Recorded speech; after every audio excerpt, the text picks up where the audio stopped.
but good thing what he did, he just stayed on top of the ball. Beautiful. কি বুঝলেন? দিনের বেলা না ওয়াদা করছি আর খেলা চাই জন্য এভাবে 16-17 পর্যন্ত ওয়াদা করলে যে বাংলাদেশের খেলা চাইতেন না, বাংলাদেশের খেলা চাইতেন না।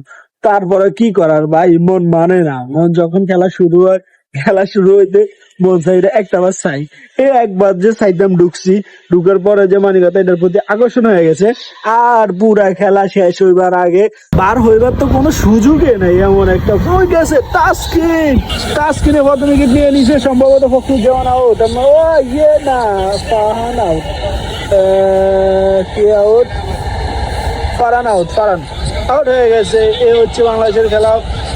আমরা দিন শেষে একটা কথাই আছে, আমরা হারলেও বাংলাদেশ, জিতলেও বাংলাদেশ। আমরা যত কই যে আমরা বাংলাদেশের খেলা দেখবো না, কিন্তু দিন শেষে আমরা খেলা ঠিকই দেখবো। এমন আর কে কে আপনারা কিরকম ওইটা অবশ্যই জানেন।